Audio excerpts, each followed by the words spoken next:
Okay.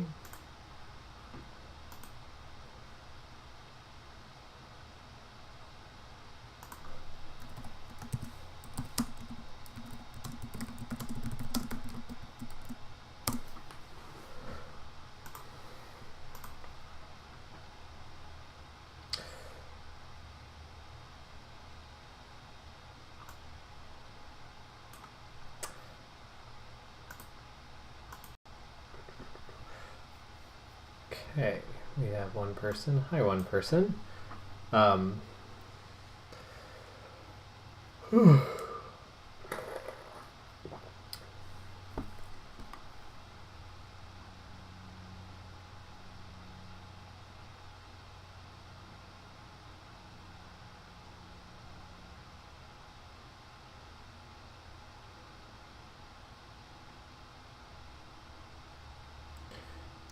Wow, it's...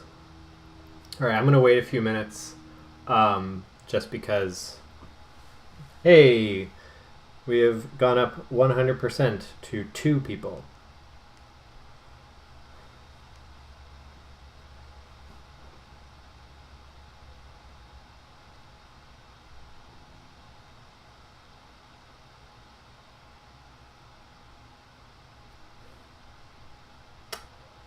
So I'll see if we get a third and fourth.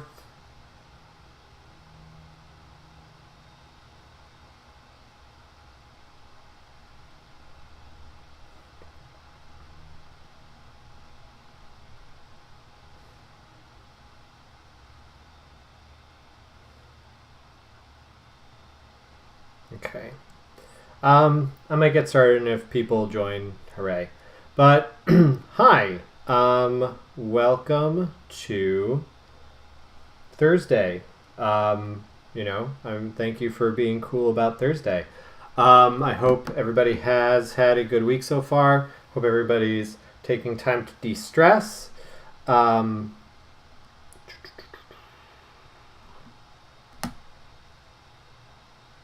So,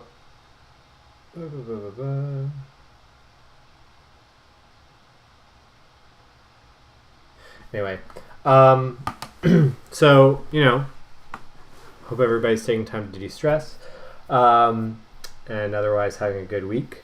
But today, what we're going to talk about is, we're going to talk about really 2 things that I've put together.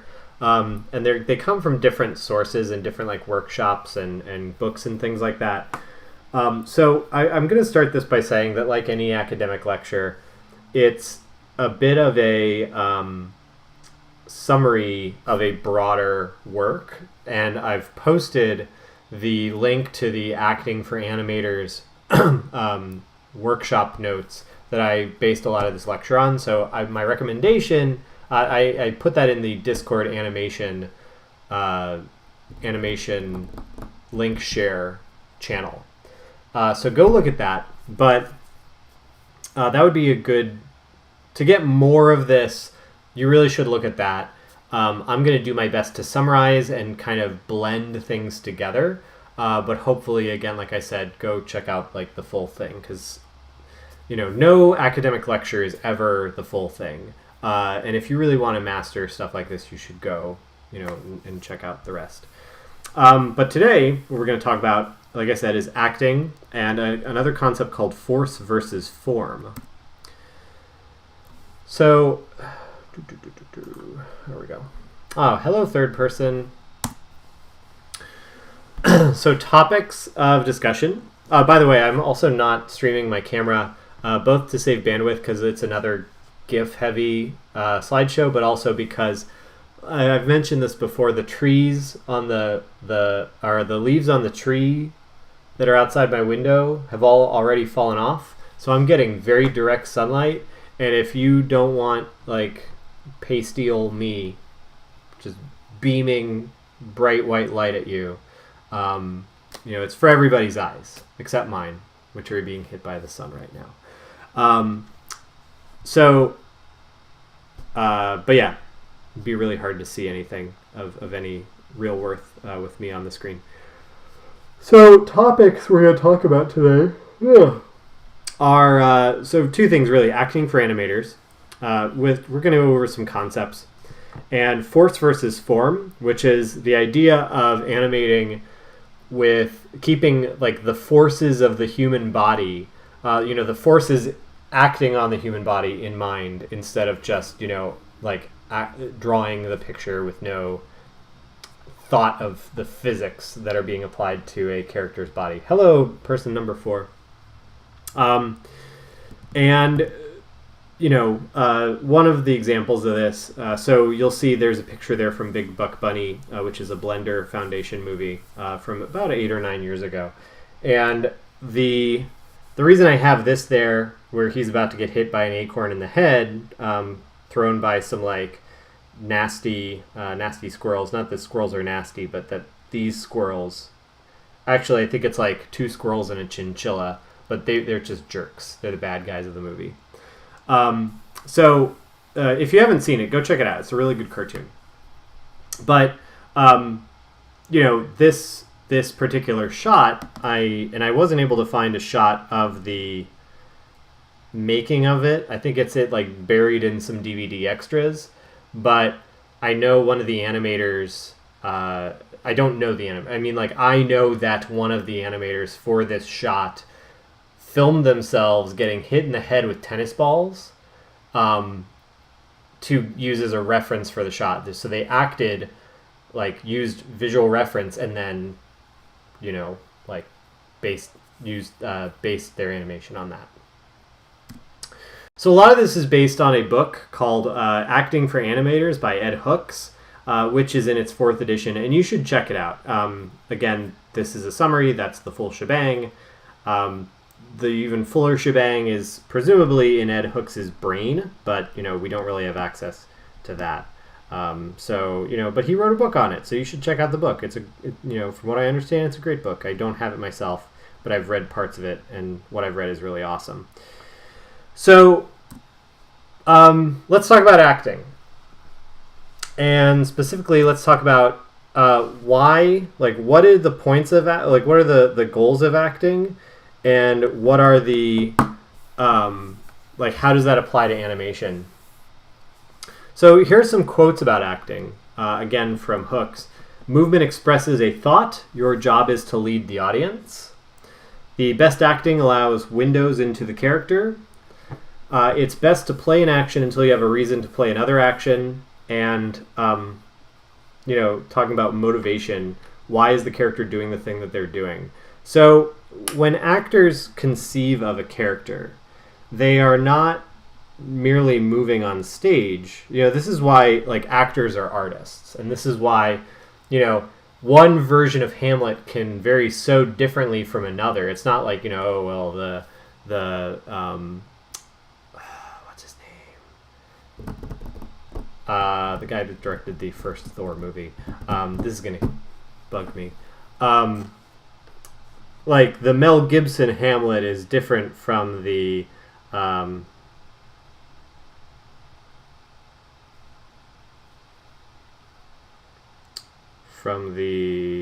Kenneth Branagh Hamlet, right?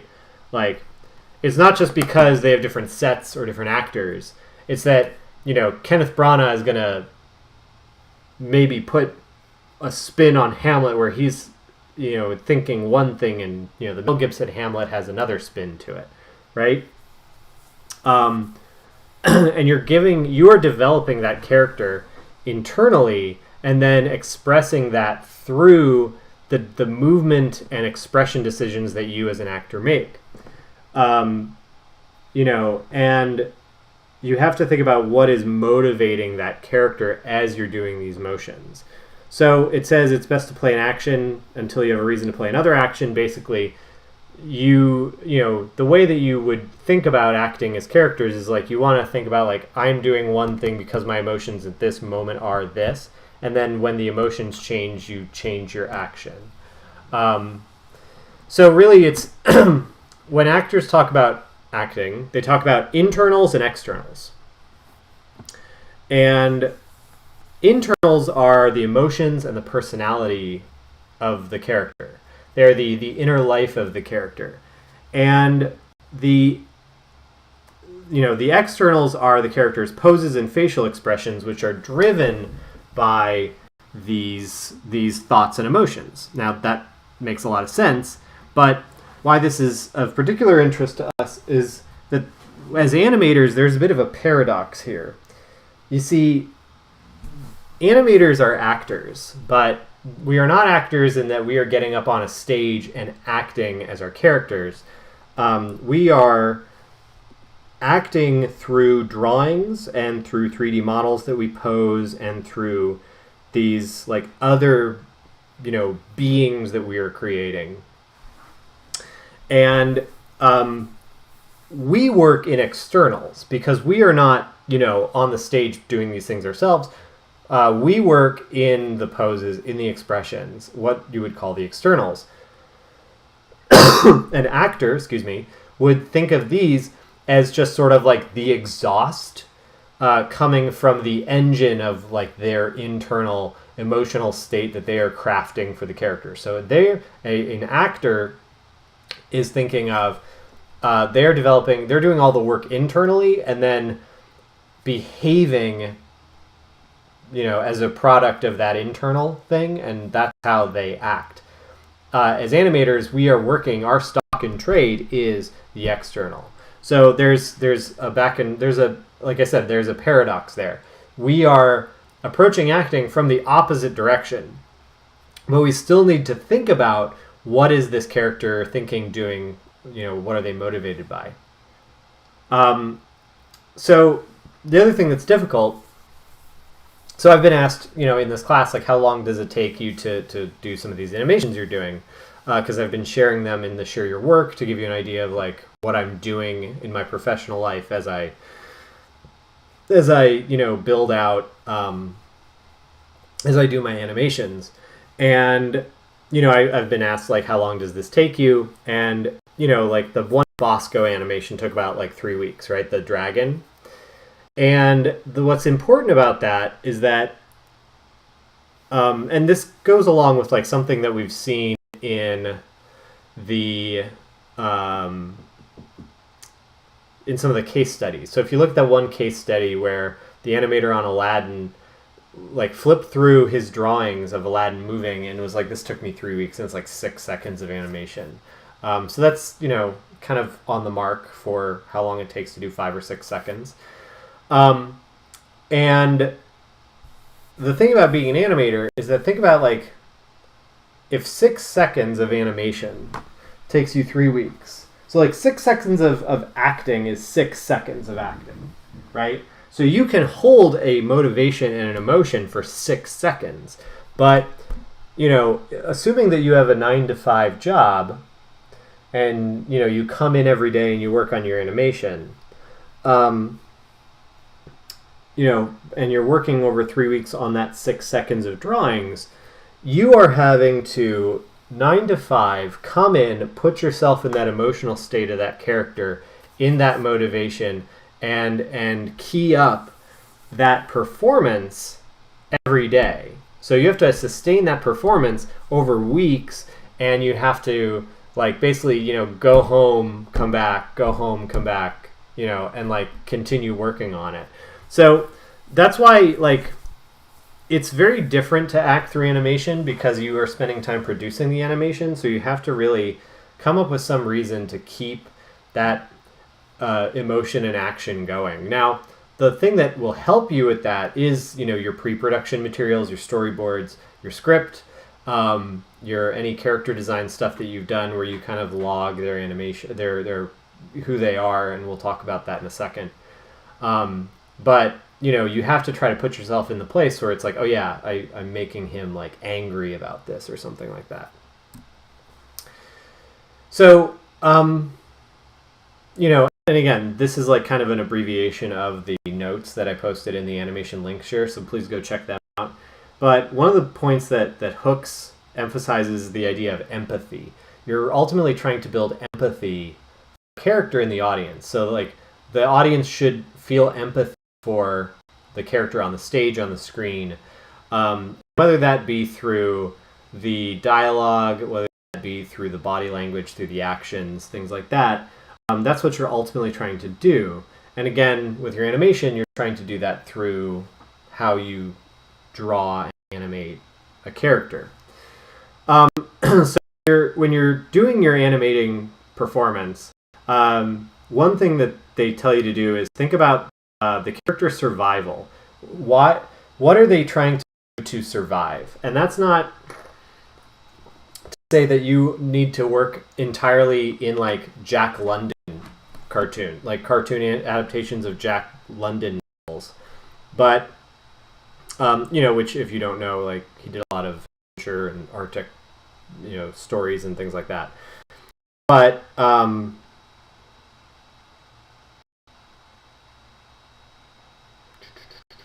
anyway, so you're trying to think like what motivates this character. Is it like they are trying to pay their bills? Is it they're trying to raise their kids? Is it they trying to meet deadlines? Are they trying to get a good grade? Are they trying to be the prom queen? Are they trying to have the perfect wedding? Are they trying to win the competition or go to state or things like that? All of these things are their motivation, justification for their actions. Their actions are going to be informed by these things that they want to do, but that is survival in their world. And this gives you, when you think about that and you extrapolate everything from that, you can start to think about like how they would react to different emotional contexts. And one thing that Hooks emphasizes is that you don't want your emotions to be super obvious and extreme though either. You want them to be believable, because if they're super extreme, the character will seem fake. And like this is always kind of a moment in Japanese cartoons, right? Is where you have some character that like acts in super emphasized ways, and they like get to know another character, and then they're like, I just act that way so everyone will think I'm cool. You don't want to have those like super obvious things. You want the performance to be more nuanced. And one of the tips that they have is like stifled emotions can be better than fully blown. So the reason that there are these two gifts here is to use a comparison that Hooks makes between Buster Keaton and between Charlie Chaplin. So now they're both brilliant. I'm not going to say what I'm about to say to criticize Buster Keaton by any means. But like the style of a Buster Keaton character is that, so Hooks says like, let's imagine they both in a movie get their foot stuck in a bucket. Keaton is going to flail his leg around as quick as possible to get to the laugh, right? And so that's kind of like how a Keaton movie would work. Charlie Chaplin would kind of downplay it.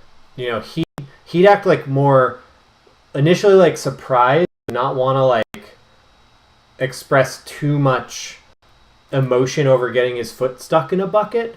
And then he might even like try to play it off and act cool. And then like maybe the other character turns around and then he starts to try to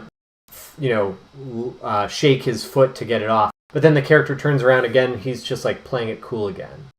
He doesn't want people to know that he wants to just, he's trying to downplay his emotions about it. And what Hooks says is like this can actually create more comedy because again, you're having these like more nuanced, natural expression of emotion, more like you're expressing your emotions more in a societal, like a social context, rather than just again being out there with your emotion. Another thing that they talk about is the process of improv and the process of like moving from a center. So one of the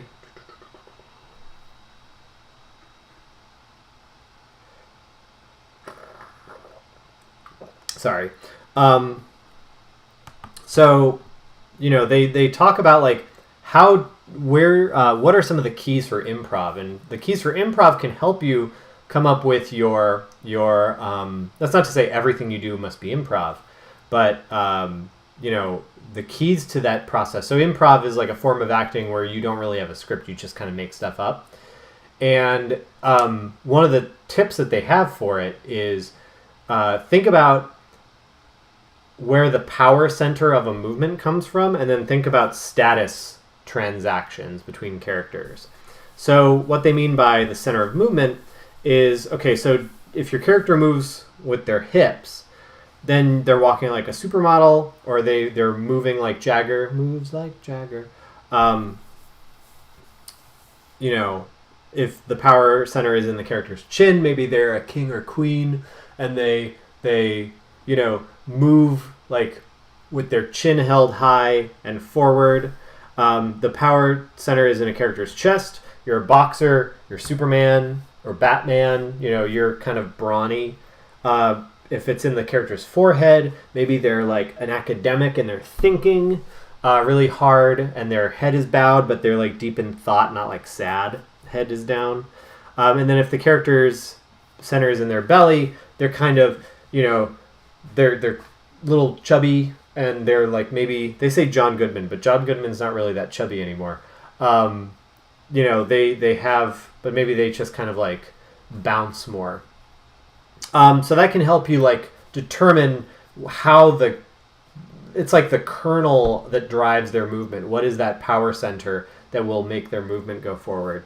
And then the other thing they talk about, so one thing that the Keith Johnstone, who's known as the king of improv, says is the more obvious you are, the more original you appear.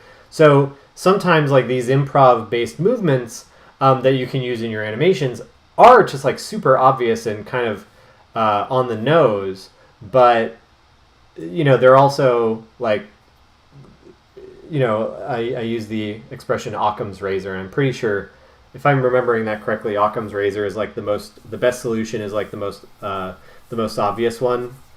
It's something to that degree, but that's kind of how you animate. You don't want to overthink it. You want to, if they're expressing an emotion, have them express the emotion. If they're going to do a movement, have them express the most, straightforward version of the emotion or movement, so that the audience can read that. But the other thing they talk about, and again, like, if we talk about improv, being able to like have a kit of parts to make a performance out of. One thing that they say that can really inform stuff is power hierarchy. So they propose this game. It's called the boss or workers exercise. And what you do is two people take a stack of cards, like, you take a deck of cards and you put one of the numbered cards on your head. And if you have, like, it goes between 1 and 10. So you don't see what's on your card, you see what the other person's card is.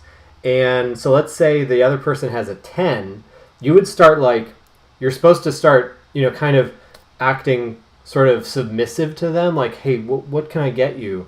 Do you need anything, sir? You kind of like act like you're a worker there.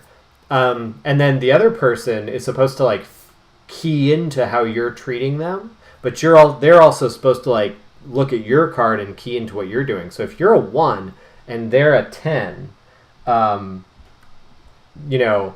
like you start to try to build together that power dynamic. But if you're both 10s, you might see the other person as a 10, you might be nice to them at first, but then they start being nice to you, and then you start to maybe like realize, wait, maybe we're on more equal ground and we need to start acting like rivals now.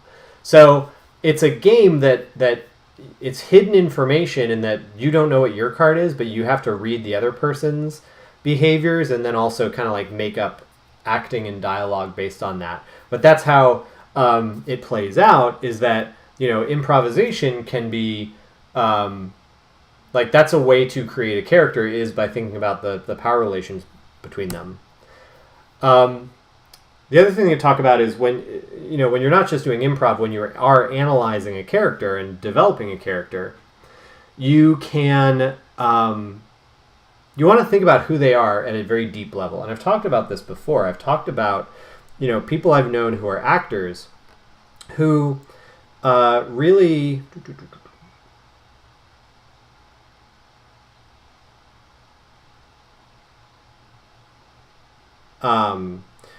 one thing that you'd see with actors is like, if they are even a person in a chorus of a play, being like a background person who reacts to the action in the foreground, but from the main actors, what they will do is even if they're a character with no lines, they will still develop internally an understanding, a backstory, an internal set of relationships, who they are, where they grew up, what they do.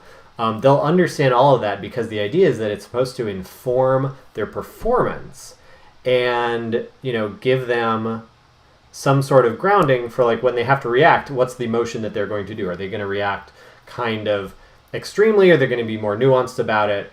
Are they going to be scared? Are they going to be like, oh, try to step in like, no, you're not, haha. If something bad happens, are they going to like try to get in the middle of the action? Are they going to run away from the action? That's the kind of stuff that they do, again, even for characters who don't have lines. And that's the kind of thing you want to figure out for your characters. So character analysis is an important part. Again, this is where your pre-production documents, your script, all of this stuff helps, is to use this to figure out who the character is and how they would react at a movement emotional level. These are the internals that will inform your externals. And then how do you really, like, what is a weapon? A lot of this seems like a mental process, but like a way that you can do this is very simple. A way that you can like help develop this and your animation is very simple, is quite literally, acting for animators. Like we saw this picture early on of an animator drawing Bugs Bunny, and what did he have at his desk? He had a mirror, so that when he was drawing Bugs Bunny, he could act like Bugs Bunny. He could do Bugs Bunny's facial expressions, and in doing so, could map out what he was trying to create instead of just trying to create it from like nothing out of his brain. So, I've talked a lot about this too. When I was doing that moon animation for Nemo, I sat there in front of a mirror and like changed expressions between one kind of grumpy and another kind of grumpy. And because we're using him as a boss. And like in doing so, I figured out how I would draw the different actions. And that was super helpful for me. Another thing you see animators do, like this Disney animator, working on Zootopia, is they will actually film themselves acting out the scene. And in doing so, like, then they'll actually, watch that video or even have it on their screen playing while they work to use as a reference. And I'll talk more about that later. I mean, you can even get down to the point of like, lip sync acting, like pulling a Sarah Cooper to the Sarah Cooper being the woman who takes stuff that politicians say and like acts them out while like also lip syncing what they say. But they will actually do that with even the sound of the movie, because remember the sound would just be like recorded right away. They would do that and act out the dialogue and then have that video up while they work on their like Maya model or whatever. So this is an important part of like what you do, and a thing that I emphasize to the other class. Now, before I get into this, let me say this is the end of this chunk of topic. Please ask 2 questions before we move on. So do the 2 question thing, and then we'll move on. But while I wait for you to ask me the 2 questions, I will give you a real talk, bit of real talk here, which is that one thing that I've so I've been doing this a long time, and I've, taught a lot of students. And one thing that I've seen students do, now, I've seen students do this often in game context. So I'll talk about the game context, but I'll talk about how it applies to you as an animator. And the game context is that I used to teach at a school in Washington, D.C. It was a lot of people who wanted to do transformational, serious games, games for non-entertainment purposes. And a lot of people who would come to our program, because it was marketed to these kind of folks, would be working at a nonprofit or at a lobbying group or something. And they wanted to learn how to make games to support and create arguments for their cause, right? And the point was that it was a lot of people who weren't, those of you who are into games, in this program, most people who are in studying for our games part of our program like games, play games, are quote unquote gamers, even though that's like a loaded term now. They are enthusiasts of that medium, right? And so, that comes with like a certain level of knowledge. Well, when I was teaching in this other context, I would basically teach very much like content like my Games for Education class. And this is why if you're taking my Games for Education class, you'll notice that I couch a lot of like games stuff.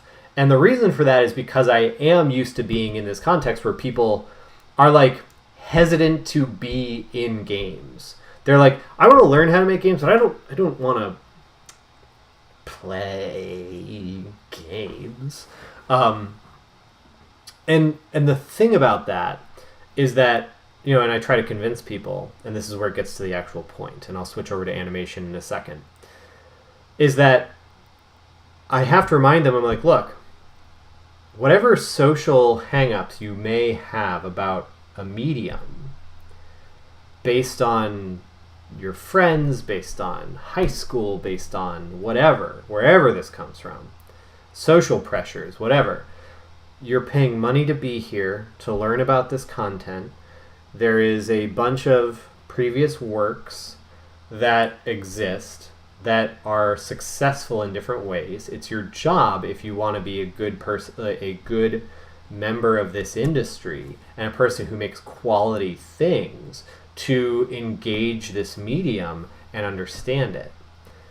And for that reason, I'm not saying you have to like buy all the consoles and run up a good gamer score on Xbox. I don't even know if you have gamer scores. I don't think you have gamer scores anymore. That's an old. But you don't have to like get every achievement in every game and do all the things that a gamer quote unquote would do. But you should be informed. And it's like your professional responsibility to be informed.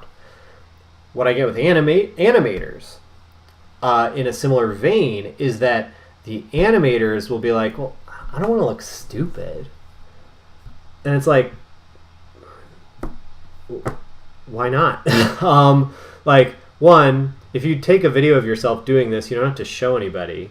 And two, why would you not allow yourself the visual reference and the shortcut of doing it yourself so that you could understand the timing, so that you could understand the motion? And this will really, you'll get a sense of this also when we get to the force part of this lecture.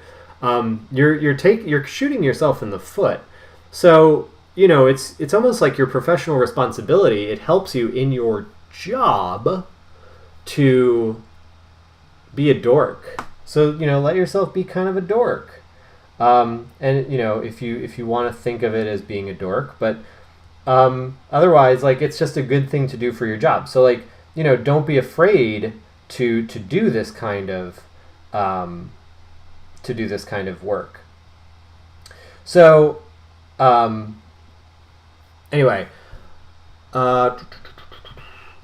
I also had one student one time, like, back when we could meet in person, like, you've probably seen me wear my black jacket with the GDC logo on it. It's a good jacket.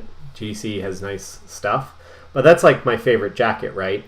and it's like my spring fall jacket. I had a student once be like, "Oh man, you're such a dork wearing that GDC jacket all the time." And I'm just like, I go to a conference, I've spoken at it several times. You're a student. Your goal is to learn to become a dork like this. So like, yeah, don't be afraid to be a dork. And the characters you make will actually it's funny. I know animators who, when they make characters and they make faces, it's like, hey, that's the face you make when you do that thing. So it's kind of a funny thing how like the personality of a person will go in there. So okay, we got one question. We still need one more. Like I said in the last class, my hand, my slide, my PowerPoint clicking hand, it won't come to life. It's tired. It doesn't believe in itself, and it only believe in itself if you ask me 2 questions. It's like Tinkerbell, except with clapping. It doesn't respond to clapping. It responds to questions. So, question the first. When you were talking about acting basics, you mentioned that it is best to play an action until you have a reason to play another one. Could I explain that? Yeah. So, it's kind of like emotional inertia. Think about it like, when you are acting out as a character, don't try to stuff too much. And I even kind of like, there's a fine line when you're drawing a character doing something, and I even have to catch myself doing this. Your temptation might be to have them try to do a ton of things at once, when in reality you should really kind of stick to like 1 or 2 things at a time, and you really shouldn't have the character switch to another motion unless there is suddenly some change of context. So like, if they're hanging out and like, just standing there, maybe bouncing a ball on the ground, like doing something out of boredom, just have them do that until some external force affects them, like they're pushed out of the way or somebody says, hey, come over here. You want to, like, it's okay to let them do one thing until like the emotional context changes, their attention is diverted or something. So I hope that helps. Are there other techniques you've heard animators use for reference other than a mirror or acting it out themselves? Not really. Most people will just like, I mean, I guess you could like, you could take video reference of, so if you're drawing ballerinas, if you're drawing a ballet, like you're the people doing, Sleeping Beauty or What's Opera Doc, you don't have to yourself do ballet. Like, I cannot do ballet. Like, my body does not do that. It doesn't do the stretching and all that other stuff that when I was a swimmer, I was a freestyler, which means I was the least stretchy type of swimmer. So the, like, to a limit, but that is where you would use a reference. You'd go watch a ballet, or you'd get a video of a ballet, but a lot of, so that would be the only situation where you wouldn't, but you'd still use a video or image reference. But think about, like, within reason, again, this shot here, like pantomiming the character holding her phone, what you want to do is, like, if you are capable of doing the motion, you should use that, like, cheap and easy reference, the free reference that you have with you all the time, which is you. So, don't be afraid to do that. Again, you can be a dork. Be the dork that will help you get your job done. All right, now my PowerPoint advancing hand has gained new life. It has advanced the PowerPoint forward. So now we can talk about force versus form. So form is like, I drew a thing. And the thing is, like, when you are drawing an animation, and we've talked about this before, it's not just making a drawing move. It is establishing, and even, like, think about the early history of animation. You had, like, a lot of those early ones were like, look, I made a drawing move. some of the best ones, Paul Perriot, or Gertie, some of those early animations were amazing because like they express the emotions of the character. Like you can watch Paul Perriot, I can't pronounce it, but Poor Peter, the one of the first animations to have a set background. You can watch that today and be like, wow, okay, so this plot makes sense. Like it's a character trying to win over his beloved when his beloved doesn't care. So like it's paced and acted well actually, and you have empathy for these characters, which is amazing for characters from like the 1800s. You empathize with Gertie because she has real emotion and she seems alive in the way she breathes and emotes and things like that. She reminds you of a puppy. So as you can tell, you're not just making drawings move. This isn't a scientific process. This is an artistic process. And in being an artistic process, we want to think about how we best capture how best we create our images and capture our movements. And part of that, so it's not just form. It's not just like I drew a thing. It's that you want to think about the forces that are exerted on a body so that you can give a sense of reality to whatever you're doing. So force implies weight and balance in your animation. You want to think about how characters are balanced, like physically balanced, not like emotionally balanced. And the way you employ this is if you almost have to think about like how you alternate between the method of pose to pose and straight ahead animation if you want to emphasize form or force. So all this comes from a workshop on adding more force to your drawings, to your animations. So this is not to say that you have to animate this way all the time, but if you are working with animation with lots of movement, this is a good thing to think about. So force can be used to imply weight and imply balance. So again, the force is not something, it's not mysterious. It's not that I'm telling you to do this and then, okay, go off, good luck. It's not mysterious. It's something that we can actually, again, kind of bottle up and make into something like a reality. So if, let me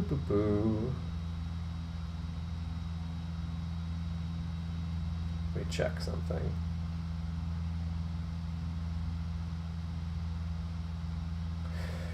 So,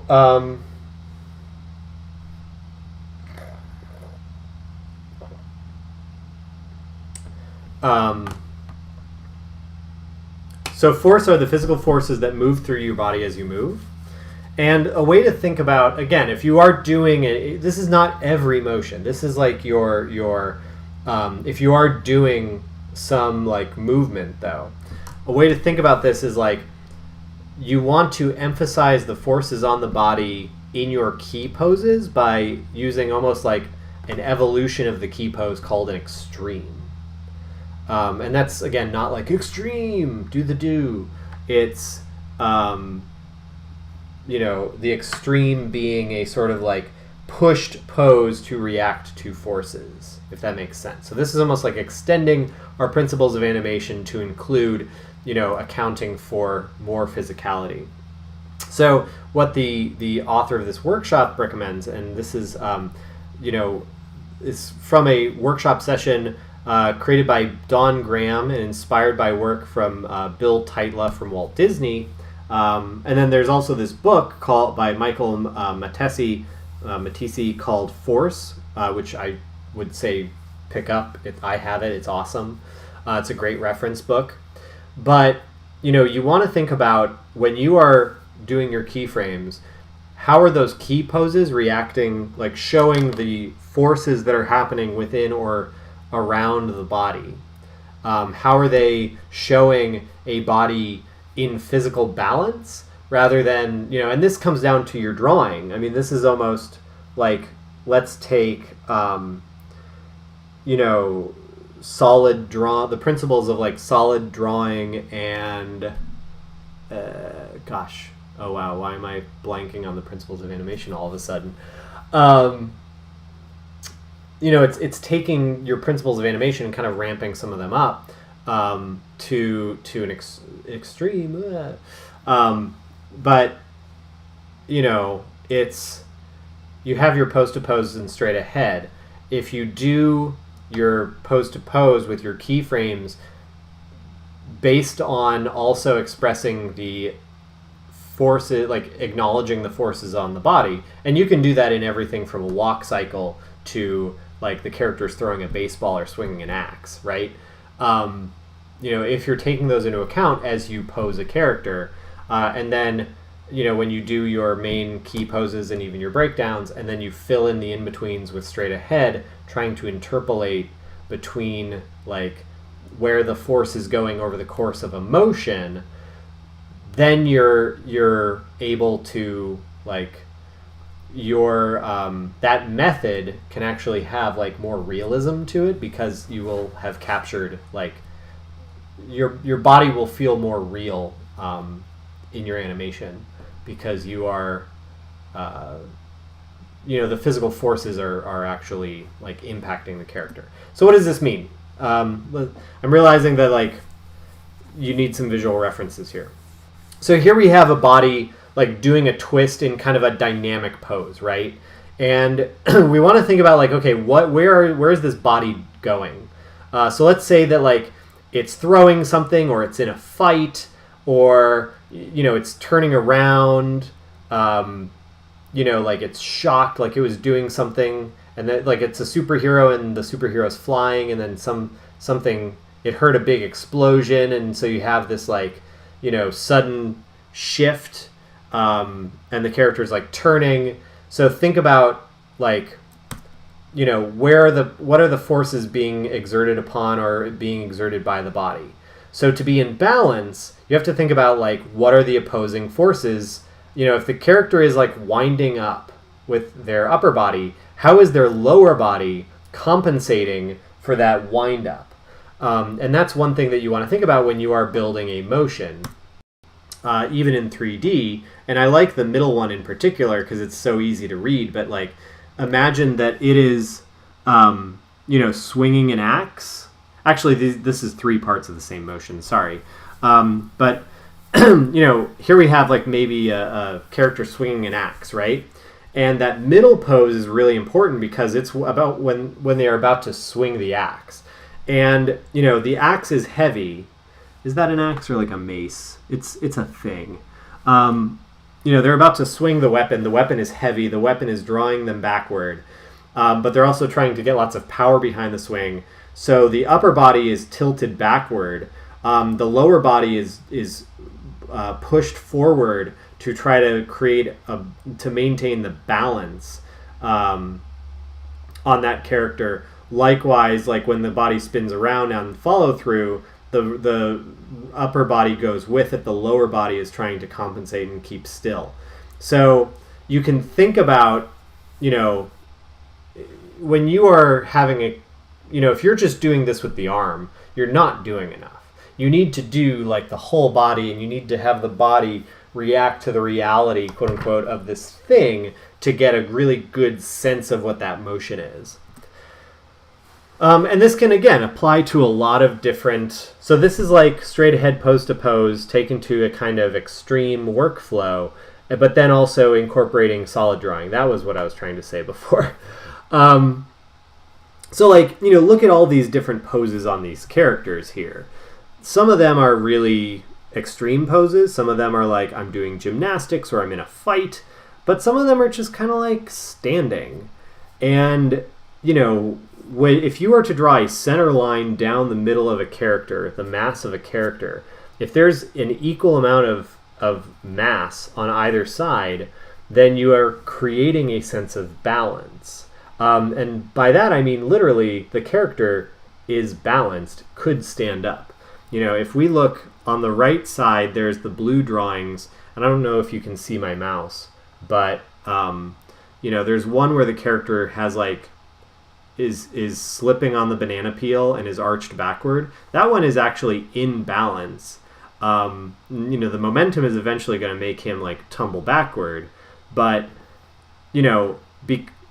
because his legs have not fully come out from under him yet, he is actually in balance. You could recover from that, as opposed to, if the character were, like, if the legs were out in the front, that you would not be in balance. You would fall over. So all of these drawings show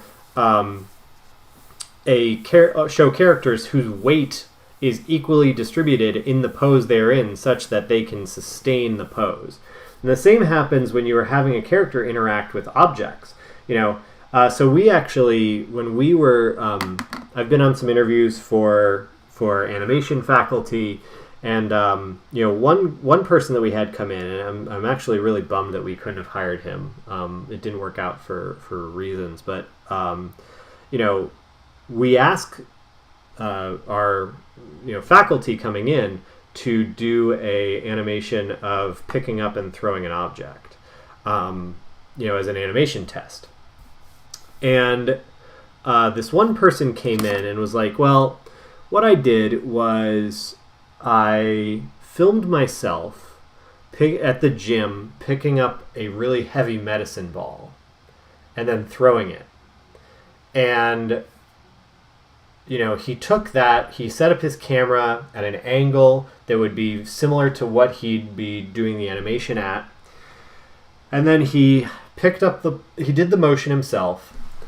And then so like a real medicine ball too. So like his own body is reacting to the weight of this medicine ball.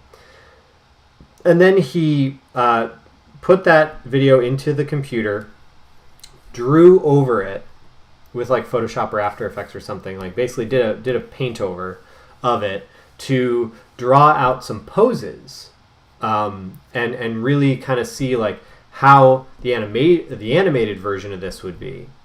And he pushed some poses a little bit, and then he had that video with the reference frames drawn over it on. And he only did it for like what he would actually turn into keyframes. Like he didn't do the entire, like he didn't just rotoscope the whole thing. He just like picked out a few keyframes and used those as keyframes. But he took those keyframes, and then had that video up, watched the keyframes that he, traced over and made those poses in Maya, and then in Maya did all the breakdowns and in-betweens to smooth out what was in Maya. But he actually, that allowed him to accurately portray what it was like when this character picked up something heavy and reacted to it and then like threw it. So, but part of that is, because your body has to pick it up, it has to be in balance so that it can be stable. If it's not stable, then, he would have fallen on his butt because, then it'd be too heavy and he fell down. So drawing with force and acknowledging the force of, muscles and things like that can actually also help make your drawings a lot more dynamic. So look at this like before and after between an artist. The before version on the left, they're nice, but they're kind of static. They're like the characters are standing. The hippo is even like, he's holding a friggin' gun on you. And he's very nonchalant about it. I mean, maybe he's a sociopath, but it's also just kind of like, not that dynamic. Whereas like everything on the right is more, the wolf, you see like his face, moves in really interesting ways. Part of that is understanding, like acting like there are muscles and anatomy in there. So the snarl has like a nice lip curl. So that's thinking about like how the muscles around the eyes and the mouth would look if the character was snarling, to like where the character appears to be saying like, is an ooh sound. And his chin is forward and his lips are pursed a little bit. You can these motion, these expressions, even though they're expressions, have like a clear sense of motion to them. And then the character on the girl with the coat, her stand is stable and static, but it's also like she has shifting body weight that's interesting. And then all of her other motions again, shift body weight in interesting ways, whether she be climbing or sitting on the rock, fricasseeing the lizard there. Her having balance. Oh, that's Little Red Riding Hood. I didn't see that before. Her poses have balance and motion to them in really interesting ways that make them more dynamic than the eagle or the hippo on the left. So again, about key poses, breakdowns, and in-betweens, but kind of taking, again, it's like push the pose, but push the pose according to physics. So, if you have a pose where a character is sitting bored, the one on the before is pretty good. Like, it's pretty good.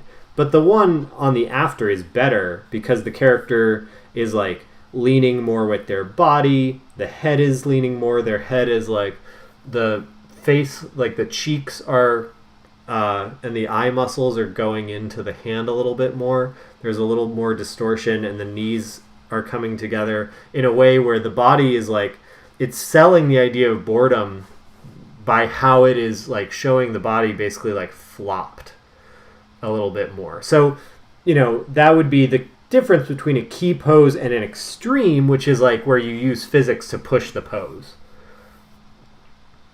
So real quick, understanding force is important for acting. See what I did there with this image?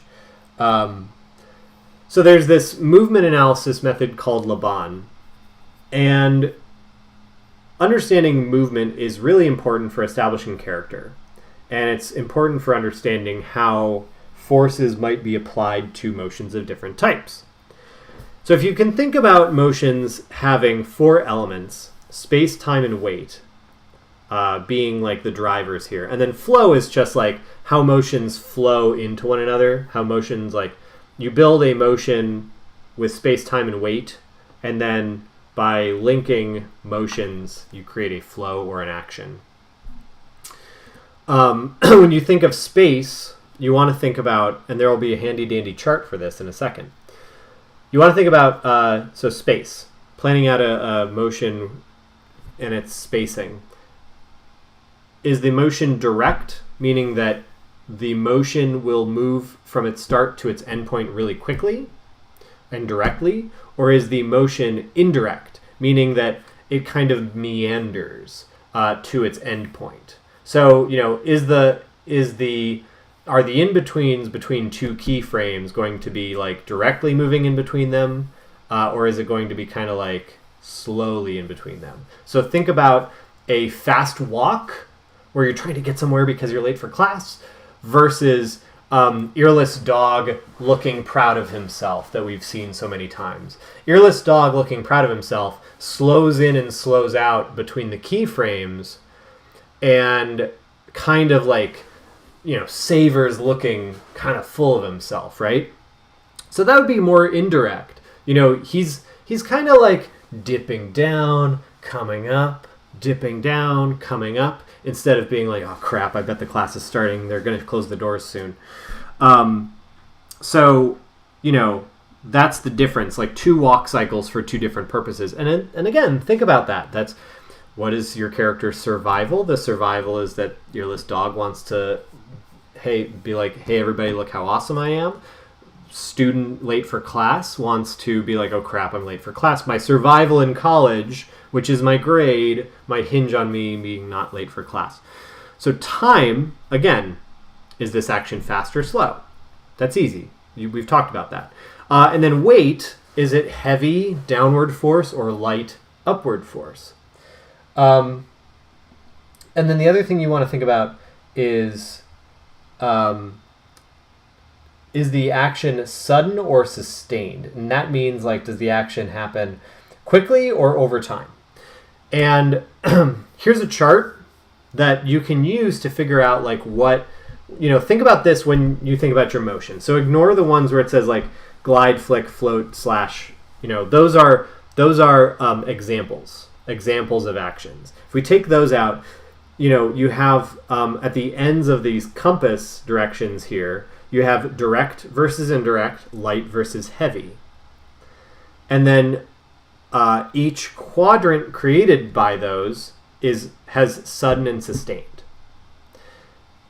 if you think about where the action you're taking falls on that, this gives you a set of rules through which you can understand like what your motions and poses want to be.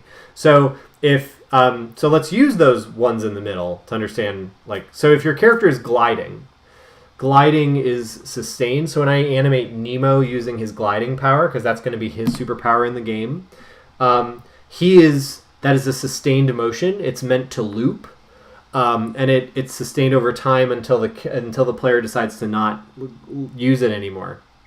It's light, so he moves kind of slowly, and his pajamas billow a little bit. Versus and it's more direct because like he's just going from point A to point B. He's not like gliding around. He's going in a straight line. Same thing with like, dab, and this is referring to like, dabbing. Like I pick up a cloth and I'm like, hey, you got something on your cheek. Let me dab it off. Instead of like, dabbing on somebody. And for those, because I don't have my camera on right now, yes, I did dab. While I did that, it's the only time you'll ever see me dab, or you won't because I'm not on camera right now. But you get what I'm saying here is that like you can understand motions in these ways, and this gives you an idea of like, again, it's just a little set of rules, but it's a set of rules with which to work. Let me know if there are questions. I'm not going to do the 2 questions thing right now because we're close to the end and I want to just finish this out. But let's talk about this as a workflow. We missed out. Let's talk about this as a workflow. So how do you actually do this? Like what is this as a method? Well, it doesn't look any different. It's just like be aware of physics.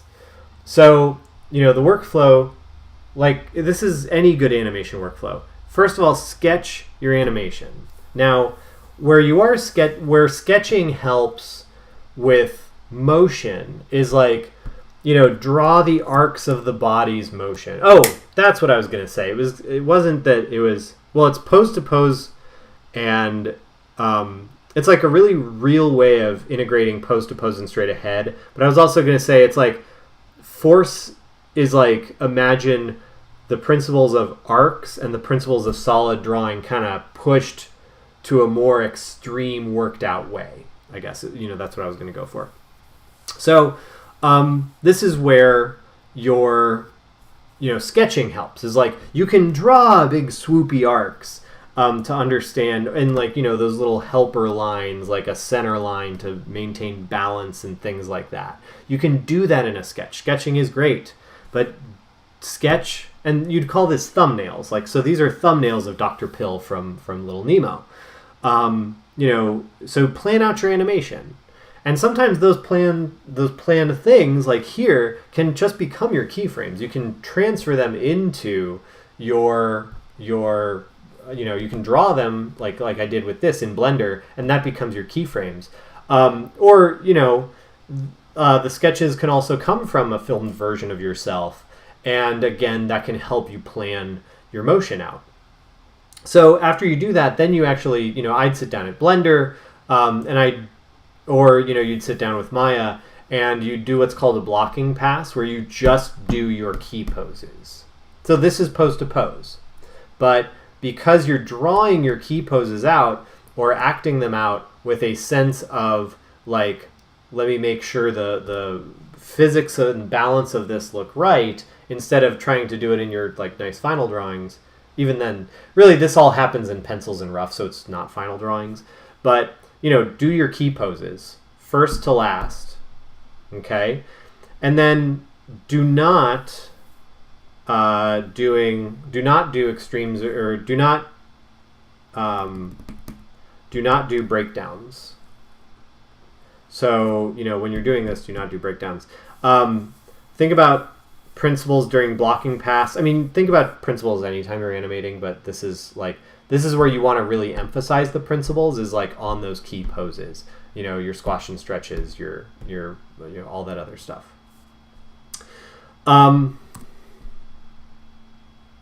So your workflow, or after this, you do your blocking pass. So I think I might have misspoke a little bit. So extremes are, I might have misspoke in one way. Extremes can be both key pose and an in-between, if that makes sense.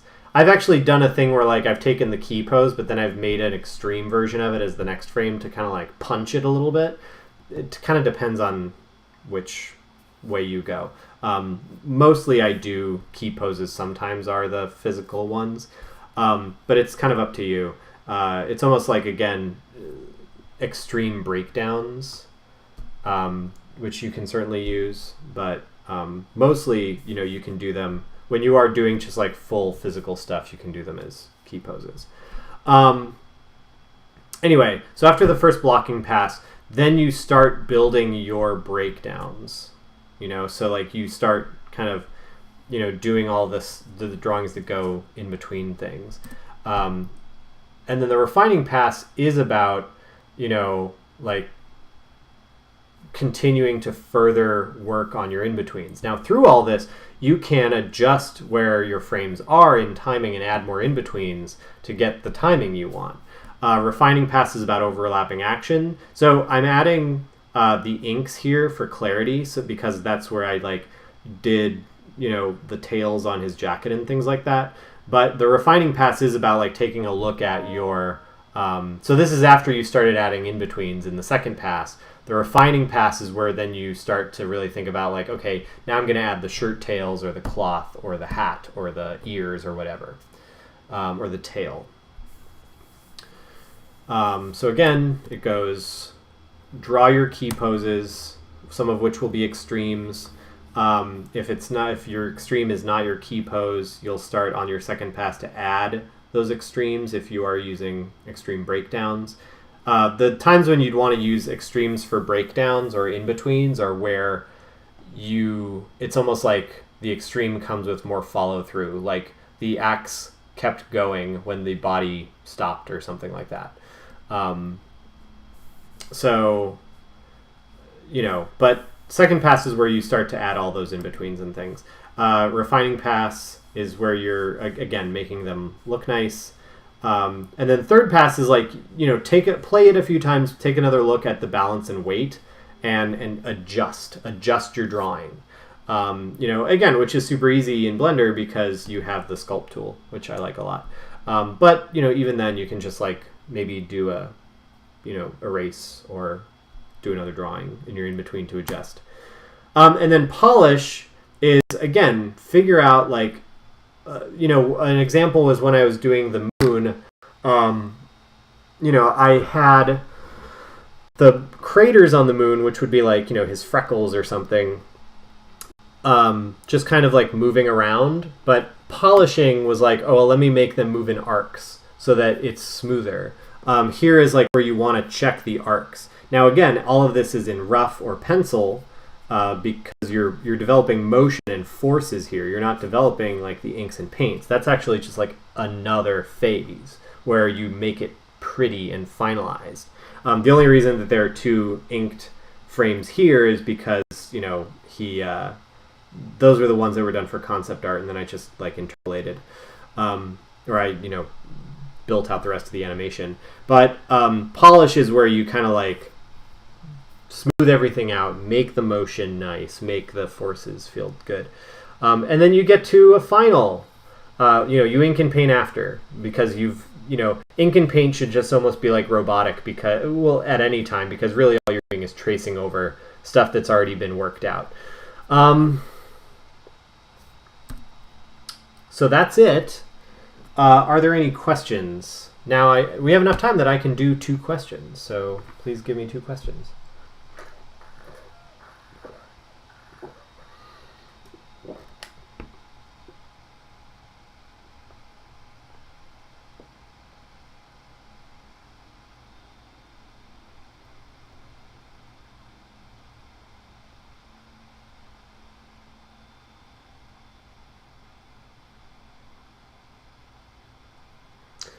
Can you repeat the... No, I'm not going to dab. Okay, maybe I'll dab. We'll see. Let me see. Okay. Yeah. So like dabbing, dabbing, like oh, you got something on your face versus dabbing. So there you go. See, the sunlight's not so bad now. So hello. Any other questions?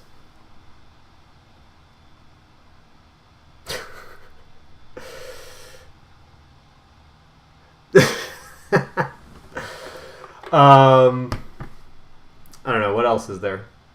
No, I feel complete.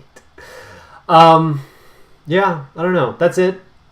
Basically, if you have any other questions, I'm happy to answer them on Discord. Otherwise, I will say have a good weekend. Do self-care if you need it. Stressful week.